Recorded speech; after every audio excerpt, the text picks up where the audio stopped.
So picture it, more than 50 people sitting at picnic tables on a sidewalk in Boston. And we were all subjecting ourselves to an extreme form of food-based torture. But in my opinion, it was for a very good reason. Yes, that's right, folks. We were all in a hot pepper eating contest, and it was an event that would eventually change my life. Now, how did I end up in this type of a situation? How did I put myself in a circumstance where I was having to eat hot pepper after hot pepper in front of a group of yelling strangers? Well, it was something I was doing for a very good reason, because at the time, it was the year 2000, and I was a broke college student going to art school while living in Boston. And you see, my favorite burrito shop, which was right at the end of the block where my apartment was, the El Pilon Taqueria, they had decided to host a hot pepper eating contest. And ever since I was a little kid, I always dreamed of being in a food eating contest, which I understand is kind of a weird aspiration in and of itself. I mean, what kid actually dreams of like being in a food eating contest? He was covered with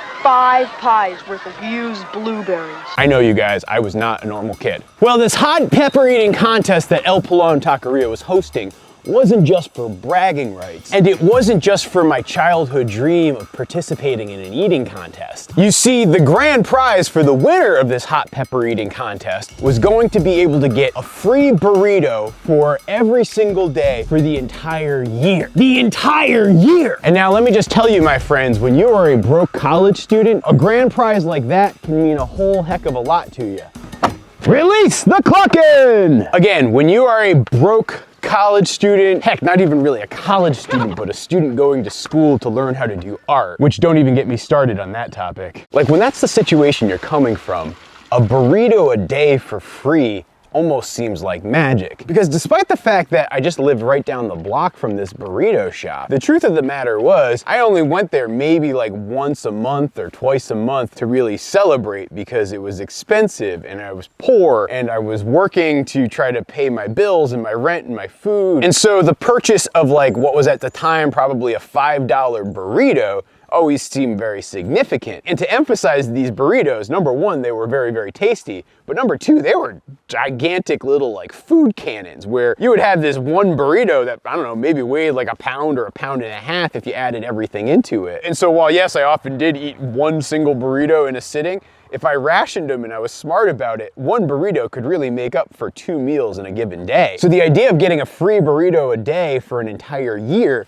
seemed like a real financial windfall if I could only win this hot pepper eating contest. So the moment I heard about this hot pepper eating contest by looking at a sign on the wall at my favorite burrito establishment, I decided to go and tell all of my roommates about it. For some odd reason, they didn't seem to think it was nearly as cool a thing as I did, but at the same time, it was kind of an oddity and curiosity, and they all seemed interested in attending it with me, and my one roommate, Pat, even decided to actually join in the competition as well. So that night, I think it was like either a Tuesday or Wednesday night, we all got together and headed on over to the burrito shop. And when we showed up, we were actually very surprised by what we saw, because what they had done was they'd taken over the sidewalk right in front of the burrito shop, as well as they had set up tables inside the burrito shop. And there were like more than 50 people who'd actually entered the competition, and there was probably, I don't know, maybe 100, 150 people who were attending just to like watch and see this whole craziness go down. Because remember, this is the year 2000. This is before like Hot Ones was a thing.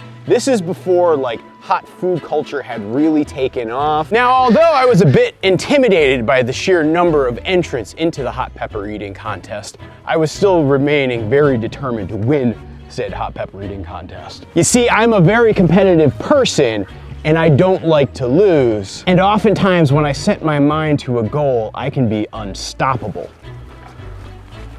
And so I checked in at the registration desk, and I took my spot at the picnic table, and I got ready to compete. And the competition structure itself was rather unique and rather interesting, because the logistical question you guys might all be asking yourselves is, how does one even conduct themselves in a hot pepper eating contest, and how is a hot pepper eating contest even judged? Like, is the winner determined by the sheer number of hot peppers eaten? Is the winner determined by how hot the peppers eaten actually are? are. And when you have 50 people all competing together at once, how do you narrow the field down? How do you separate the proverbial men from the boys? And that too is a great question, my friends, and allow me to explain. But before I can do that, I need to direct your attention to these ducks over here. It looks like they have escaped from the yard where they're supposed to be in up by the orchard.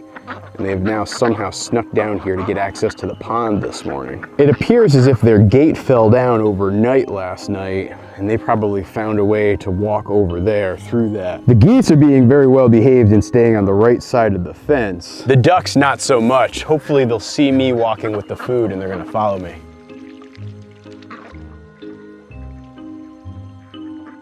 Come on, ducks. Get back into your area. You're not supposed to be here. Come on. Goes for all of you. Come on, walk up the side, let's go, come on. Come on. This might take a couple minutes to encourage them to follow me. But luckily the geese and this one cayuga duck know what's up. So the way this contest actually worked was there would be rounds for each competitor to participate in. And in each round, they would start with a pepper and you'd have to eat that pepper whole. You had to chew it, you had to swallow it, you couldn't spit it out. The judges were checking to make sure people were swallowing it and not just like palming it in their mouths. And you weren't allowed to have any water. And directly in front of you, next to the paper plate that contained your hot pepper, was a glass of milk. I guess it's maybe like a red Solo cup full of milk, I think. And so for each round, they would give you a different pepper, and if you successfully ate that pepper, you would go on to the next round. I feel like that part of it was relatively straightforward. And then the other really interesting thing about how the contest was structured was, with each round, each pepper would get successively hotter and hotter in taste. And I remember even writing it down at the time in a sketchbook of mine to tell you sort of like the order. And so it actually started with a pepperoncini pepper, you know, like one of those sort of pickled Italian peppers, not all that spicy, adds just a little bit of flavor. You eat that and it's like no big deal. Then it went to a poblano, then it went to a jalapeno, then a Hungarian, then a Serrano, then a Tabasco, then a Cayenne, then a Thai. And so you would basically start, you would eat the pepper, chow it down,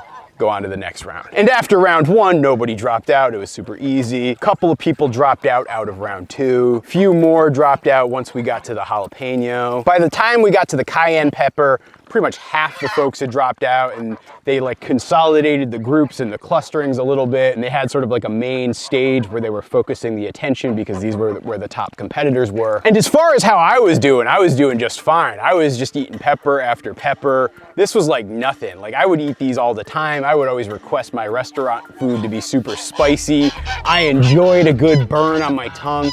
Like things were going great and I was just eating. And now by the time we got to the Thai hot pepper, that's when it really started to cut down, and I think there were only about 10 of us left, and they gave us a little bit of a break. And again, we hadn't had any water or anything to drink, no bread, nothing in between rounds. This was just straight fire, and this took about, I don't know, maybe 45 minutes or so to get through that process and get to that point where we had eaten the Thai pepper and most of the folks had dropped out. There were just a handful of us. And by the way, the people who were dropping out were pretty hysterical. Like, I mean, there was this one guy, I remember, he ate the pepper, freaked out, ran outside and put his mouth in a full face of snow because it was Boston in the winter, and he just, face planted into dirty Boston snow. Somewhere along the line in those rounds too, my roommate Pat dropped out as well. He was just like, I can't do it. And he also made the very intelligent decision, recognizing that as difficult as it was to maybe eat the hot pepper that night, the next morning could potentially be even more painful. And so Pat was out of the contest. It was just me. My friends were there rooting me on. We were now officially entering into the intense rounds because the next pepper to go were these like orange habanero peppers. And quite honestly, this was the first point where I was starting to get nervous. But again, I am a competitor and mind over matter. I knew that I would be able to do this if I just focused it, and I looked at everybody else there at the table with me, and I knew that if I could just stick it out, I would be getting a year's worth of free burritos, and I knew that that prize and those bragging rights was worth it. And at this stage of the game, I mean, I looked around the room and I had bested 40 other people. I was definitely categorizing myself in the top 20% of people living in Boston who knew about this burrito shop as well as this hot pepper eating contest. I was in the top 20% there just by virtue of sticking it out and making it to the round where we were eating the habanero. And so I picked up the pepper, chomped on it, chewed it, swallowed it. My mouth was on fire, but I just mentally like blocked it out. I swallowed it, and I was ready for the next round. And after eating the habanero, 5 of the other 10 folks dropped out as well, and so this contest was narrowing very quickly. And so the fact that the rate of elimination was escalating so quickly, I felt like my odds of being able to stick it out and just gut through the pain and play through and keep eating these peppers, it meant that I was gonna get that year's supply of free burritos. I don't know if you guys can see it, but that flock of ducks are starting to migrate their way over to the fence. I'll be able to drive them in just a moment. So with the habanero pepper consumed, it was now time for the final round, the final boss in this video game, the Scotch Bonnet pepper. Now this is, again, back in the year 2000, and so like I think pepper horticulture has improved. There are much spicier peppers these days. I think like the most commonly known pepper out there right now is the Carolina Reaper, and it's crazy hot, and I've eaten it before, and yeah, it'll burn your tongue off. But back in Boston in the year 2000, the hottest known pepper was actually the Scotch Bonnet pepper. All right, ducks, get in there. Come on, in you go, duckery doos. All right, hopefully they won't escape. So I was terrified of the Scotch Bonnet pepper, and I had never eaten a Scotch Bonnet pepper before, but I felt like, hey, I can do this, I can hang in there, I can eat it. There's only 5 of us left. I'm pretty sure that this is gonna be the true elimination round, and I'll be the only one left standing, not drinking my milk at the end of this. But again, I had come this far, and so I wasn't gonna just give up on myself. So I took a deep breath, I dug in, and I ate that Scotch Bonnet pepper. Chewing it is a sensation I can still feel on my tongue as I tell you guys this story more than 20 years later. This pepper was hot, and one might think that my tongue had actually gone numb because I'd eaten so many peppers already, but the burn that I was feeling from this pepper was just a whole next level. But I continued to chew, I swallowed, I fought the temptation of drinking that glass of milk, which had probably turned to room temperature at this point in the competition, and one more competitor dropped out of the contest, and we were now down to just 4 of us. Now, like I said earlier, the hottest pepper that was gonna be in this contest was the Scotch Bonnet. And so now you may be wondering what happens when the hottest pepper has been eaten in a hot pepper eating contest. And well, the answer, my friends, is you just eat some more hot peppers.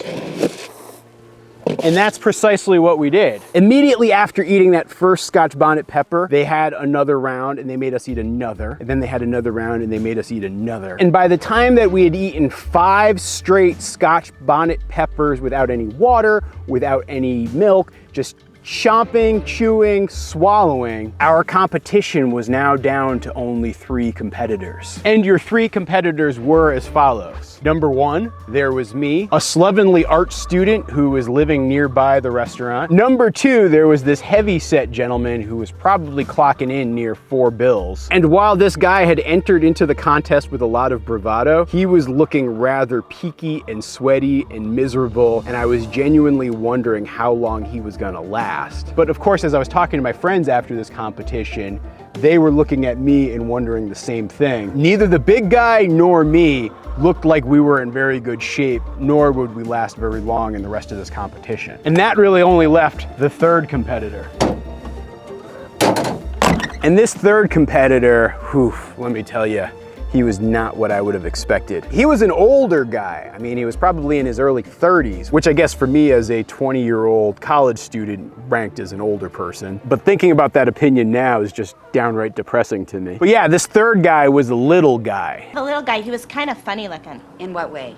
I don't know, just funny looking. He was just like, I don't know, 5'2", maybe 5'3". Can you be any more specific? He was very skinny. He probably couldn't have weighed more than 110 pounds. Was he funny looking apart from that? He had sort of medium length, shoulder length, like stringy, greasy hair, and he had a black leather jacket, kind of had acne scars. Like I say, he was funny looking. More than most people even. But the thing that I will never forget for as long as I lived is the look inside his eyes, because he was locked in. He was focused on every single pepper he was eating. It looked like as he took a bite, he was savoring every single bite as his mouth would chomp up and down and chew and relish each seed as it passed through his throat. It did not look like this man was eating hot peppers. It looked like he was savoring the richest, most beautiful piece of chocolate he had ever tasted. And the sheer fact that he looked unfazed in the midst of this competition terrified me. I knew I could outlast this other guy here, but looking at this guy, I was really starting to wonder and worry about my odds. And to be very clear, there was like no real consolation prize in all of this. It wasn't like if you finished in second place, you got 11 months of free burritos or 6 months of free burritos even. I'm pretty sure the second place prize was like just simply a $100 gift certificate or something. It was most certainly not the goal I had been chasing. But again, I had come this far and I wasn't going to be stopped.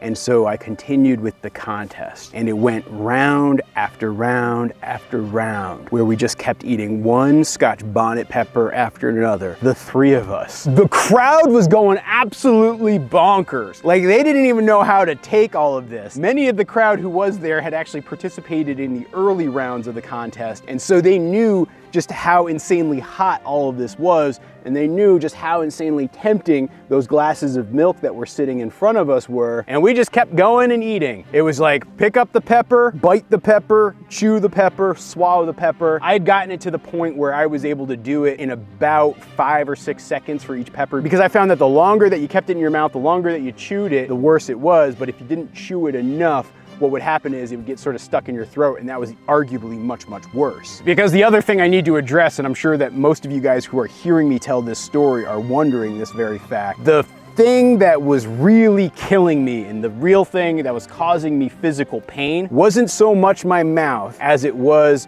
my throat and my stomach. The human body isn't meant to consume that much hot pepper, or I think capsaicin. Huh?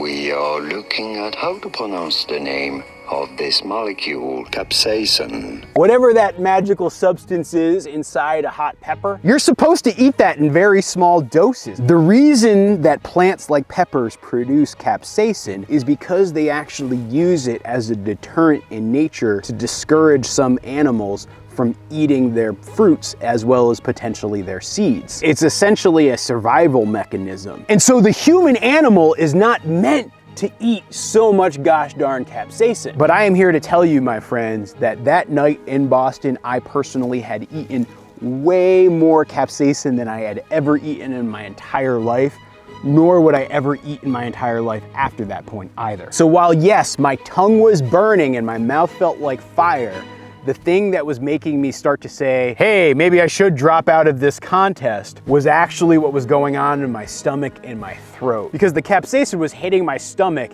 and as I kept adding more and more without any sort of milk or bread or anything to cut it, it was just creating this boiling cauldron of acid that was like bubbling upward, and I could feel it like traveling back up my throat, and I was just in rough shape. And by the time we got to the 12th pepper, I felt like I was going to vomit right there in public, right at the table. And mind you, there was a rule in the contest that if you threw up, you got kicked out. And I was very concerned about my dignity, because at that point in my life, me being in front of a crowd was an unusual thing, but everybody was seemingly cheering me on, and I didn't want to disappoint the fans. I think even at one point during the contest, I looked to the crowd and I did like the Hulk Hogan, like listening for the cheers kind of motion. He's hulking up, Jess. I don't know if he's got enough left in him. And so for whatever reason, I had been playing towards the crowd, but at this point I felt like I was going to disappoint the crowd because my body just couldn't handle what I was doing to it anymore. But I kept on going. Continuing on in the contest, the three of us ate our 13th pepper. I chewed it, I swallowed it, and that was the tipping point. I could feel like all of those peppers that I had just eaten getting ready to come right back upwards towards me, and I did not know what to do about it at all. Like, I knew I was done for, but I also knew I was still in the competition, and I was so painfully close to winning that if I just stuck it out, and if I just endured, and I just kept up with things, that eventually I would be able to win this grand prize of a year's supply of burritos. But it was at that point that I started to wonder at what cost. I was feeling like something was incredibly broken inside me, and it was not okay. As we prepared for the 14th round of pepper eating, I looked at my two competitors. And again, the big guy, he looked about as bad a shape, maybe even worse, as I was in. But the little guy, he was as stoic and stone-faced as he ever was, and there was like nothing I could do about it. And I knew that not in a million years was I ever going to beat him. And so that is when I put my hands down on the table, looked at them both closely. I flipped my left hand over and reached for my glass of milk, and I just chugged that milk like there was no tomorrow. Milk was a bad choice. The sweet relief that I felt as I drank the warm, creamy milk was a feeling that I don't think I've ever experienced since, where it was such a sense of relief and failure at the same exact time. I don't even think there are words in the human language to express that sensation. But as I was still there chugging my glass of milk, the big guy immediately went and grabbed for his glass of milk as well. He looked so relieved that I had just dropped out, and he was able to drop out in second place, that I knew that whole time that all he was doing was waiting me out. And meanwhile, the little guy, he went for his pepper and he ate that 14th pepper before then grabbing his glass of milk. And so yes, despite my best efforts in trying to win this hot pepper eating contest and in winning a year's supply of burritos, I ended up finishing only in third place. So that night when I got back to my apartment with my roommates, they all decided that they were gonna go out and go to a party at a friend of ours' house, but I was like in no shape to do anything, and I said, no guys, I'm just gonna stay home and chill out. And I stayed home and I chilled out, and I pretty much threw up about an hour after getting home, and it was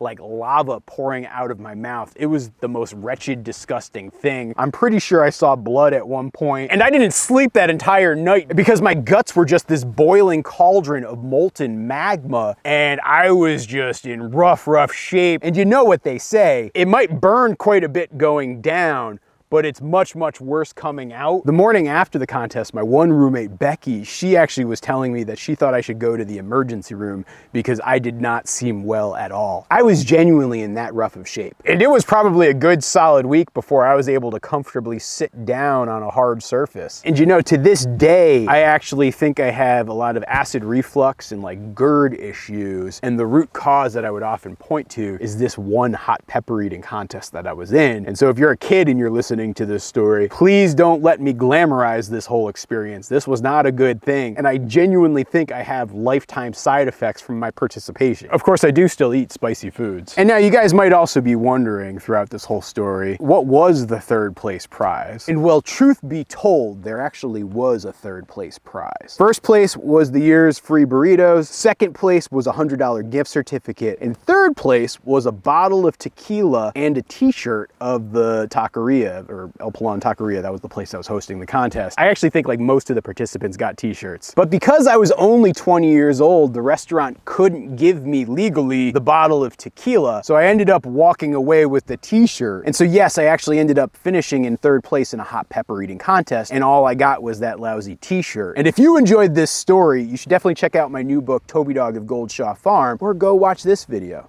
Thanks for listening, everybody.